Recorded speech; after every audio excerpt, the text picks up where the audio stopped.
Game number 2, live odds, sportsbookreview.com, Oregon and Nebraska. Nebraska 3, 73 the total. Conditioning also matters for Oregon, Teddy. Oh, it sure does. I mean, in regular season games in which the line was single digits, whether they're favorite or dog, under Mark Helfrich. And since Chip Kelly's second season, how about this? 14-1 against the spread back in 2010. The first season with Kelly, I didn't count because of the transition, but 9-0 under Helfrich and 14-1 since Kelly's second season, 2010. So they've been really good, whether a single-digit favorite or a single-digit dog. So what does that tell us?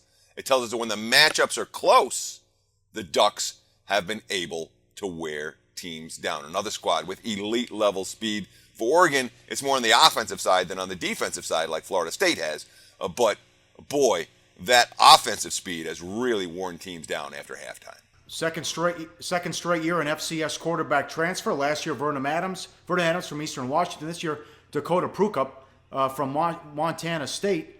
I'll ask you this: Is Nebraska any good? Well, that's a real question. I mean, Prukup was a first-team FCS All-American last year. The kid can play.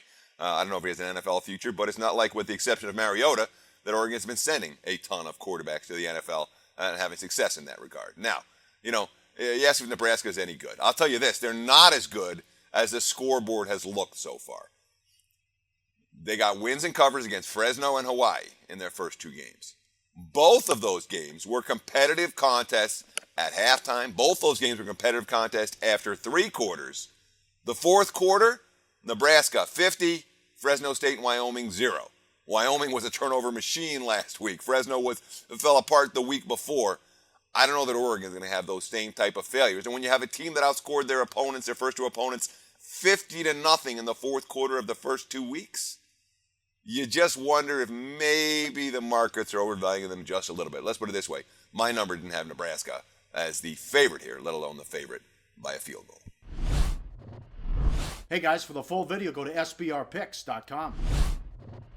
So we're giving you picks every day, and you're probably making your own as well. Be sure to participate in SBR's weekly Twitter Bankroll Challenge. Just post your picks on Twitter with @SBRSportsPicks and the hashtag BetSBR before 1 p.m. Eastern Standard Time every day, Monday through Friday. We'll be betting your picks, and if the bankroll is positive at the end of the week, you could win the profits. Picks must be of events taking place that day and available in at least one of the major sportsbooks shown in our Best Sportsbooks page.